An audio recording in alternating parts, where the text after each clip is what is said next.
Ladies and gentlemen, welcome back to the finest Dawn of War Unification casts this side of East Yorkshire. And today we've got a 4-player free-for-all on Baby's Peril.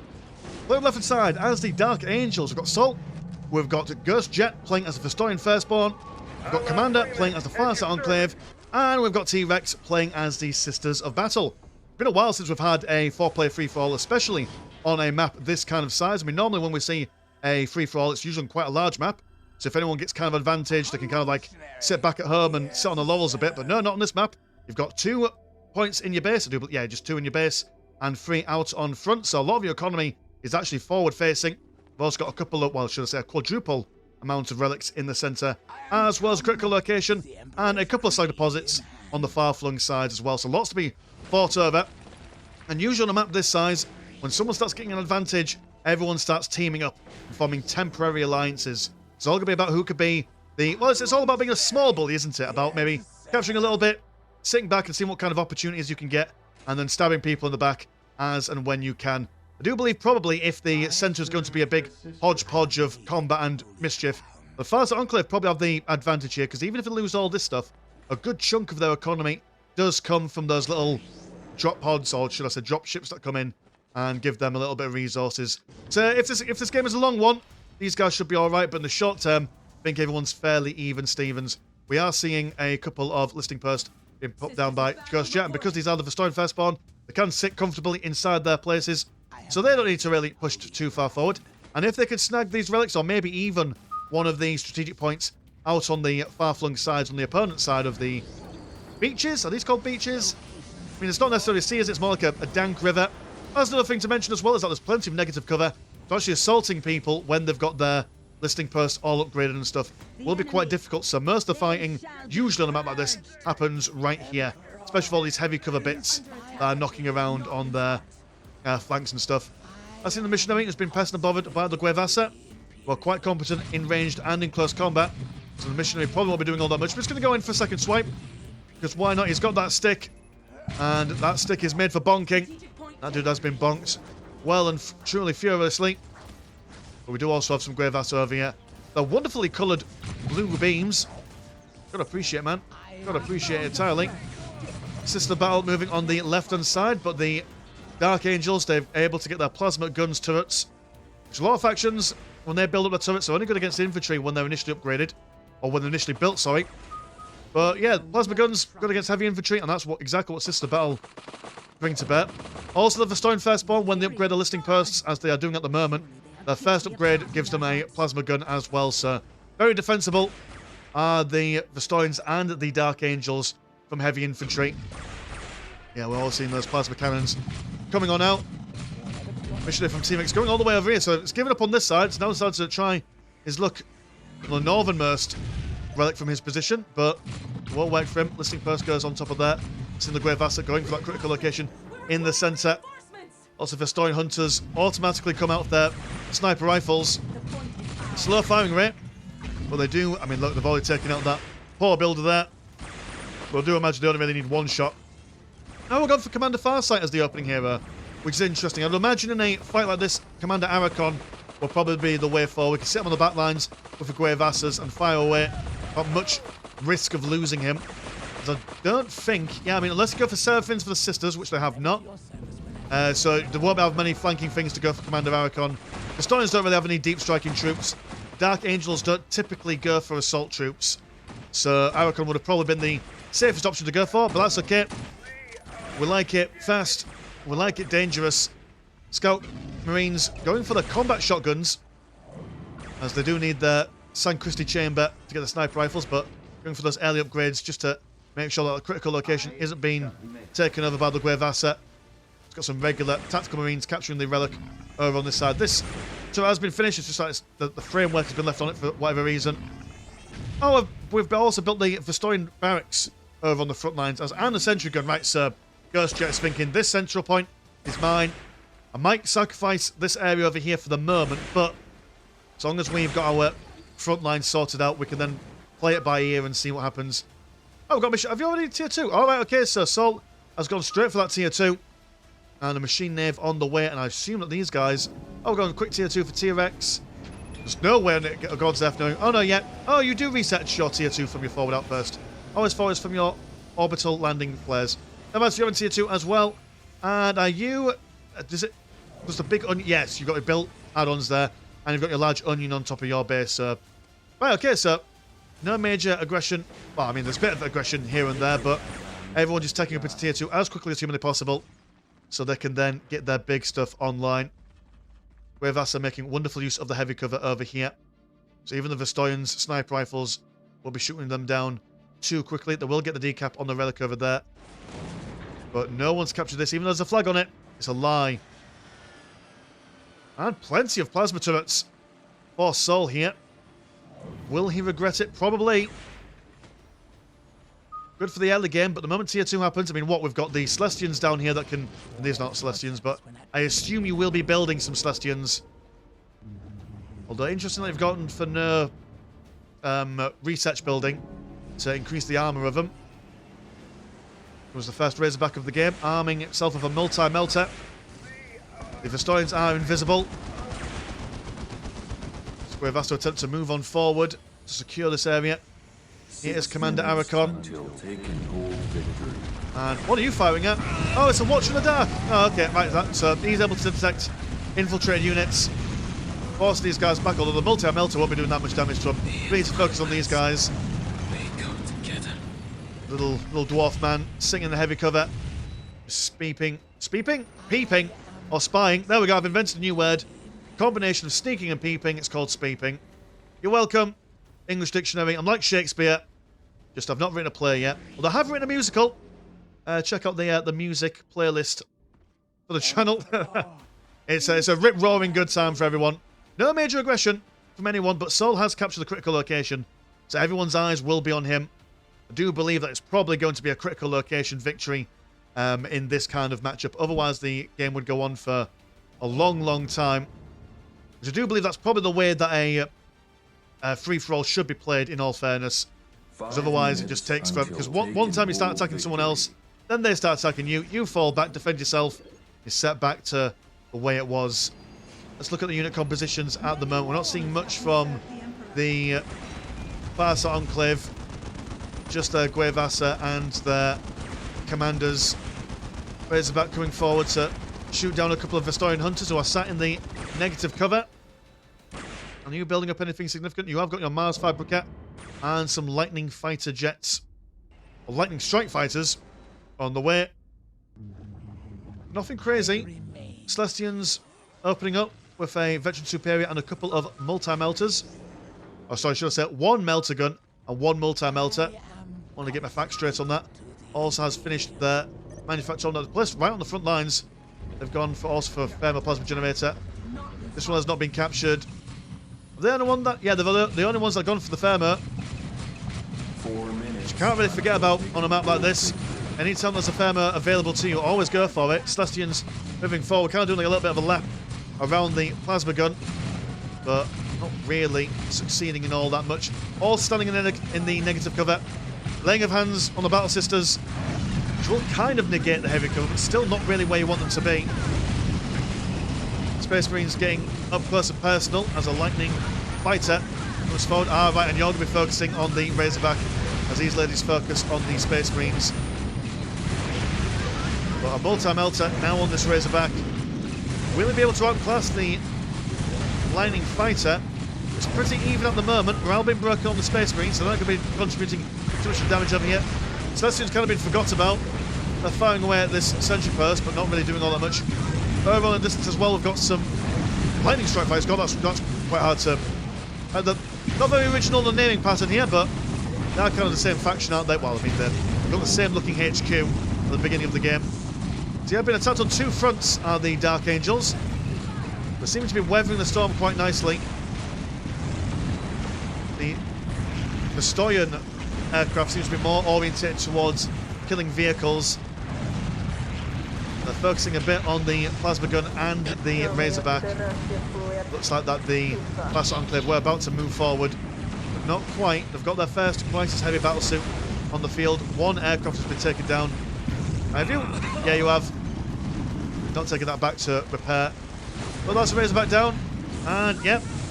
The moment that those guys fall back, the sisters will come back with a vengeance. Almost losing another one of their lightning fighters. But they can always repair it if they bring someone forward. We go for some more as well. Although interesting, like if you've got flying units, and you've got all the dudes here, why not just bring them over on this side, start striking at all their economy? That's probably the idea you want to go for. Well, that will then force these guys to go back home. Space Marine squad armed with triple missile launchers, focusing on that pristine sanctuary. Blessed armor has been finished. No dear, oh no. It's dying straight away. Was that just to free up more space? Can't imagine why. Got plenty of space going on for you.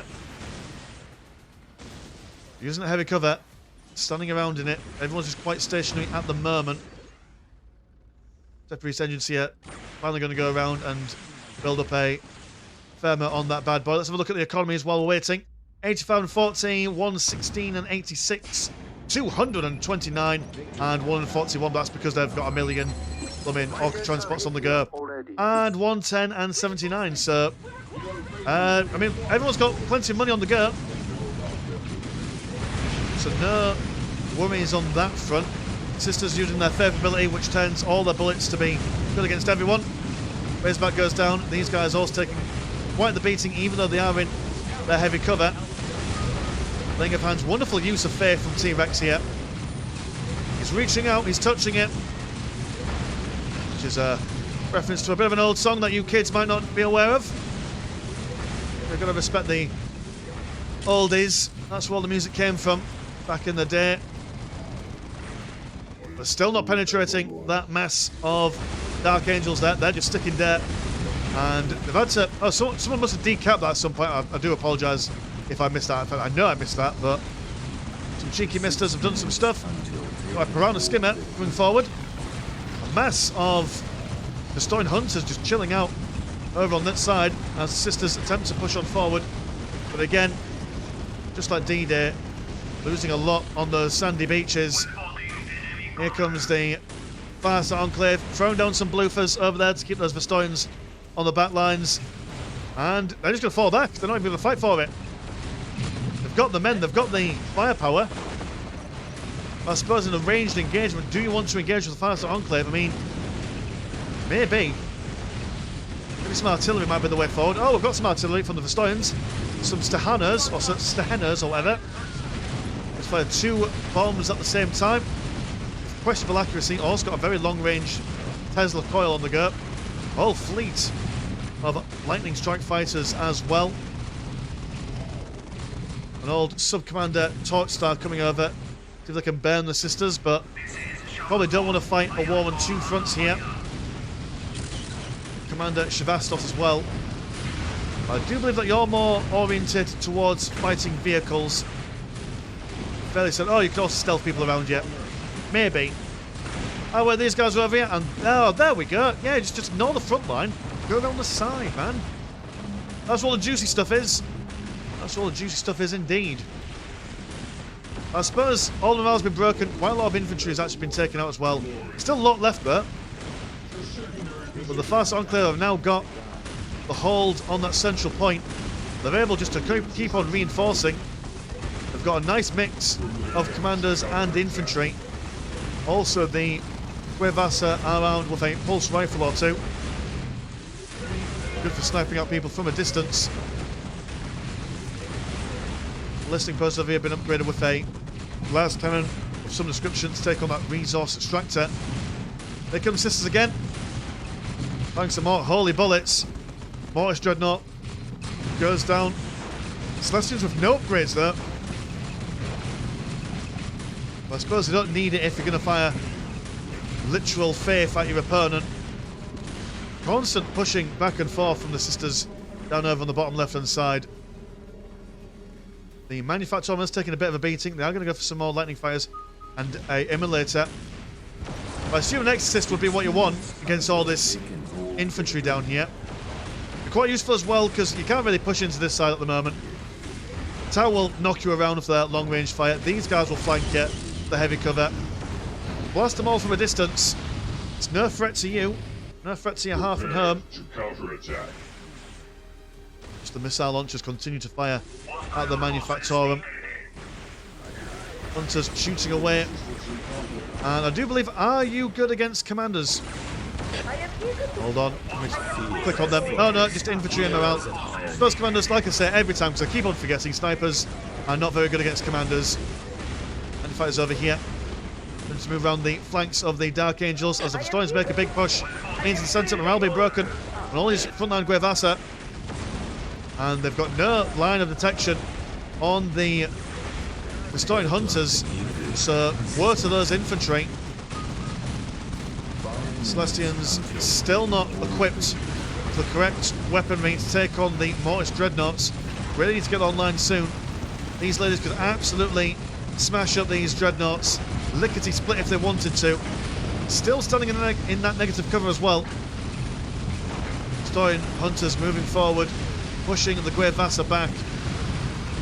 I don't think they're going to be all that effective against the sheer amount of heavy armour and big mech suits that the Farsight Enclave have got online at the moment. Doesn't seem to be that the artillery is making that much of a difference neither. The Dark Angels pressing their advantage on the Sisters of Battle. They have now gone for their Paragon kill team.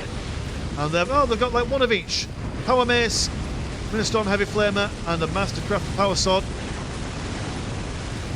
Generally you want, not necessarily one of each, you kind of want to focus on getting loads of one really, just to specialise it. But still there's a lot of firepower. There we go. Opening fire on everything that they can.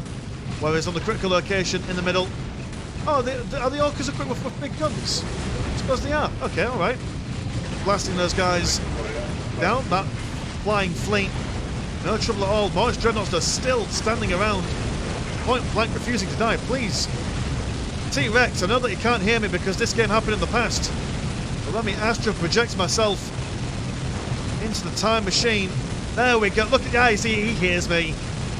He had the distant whispers of a land shark.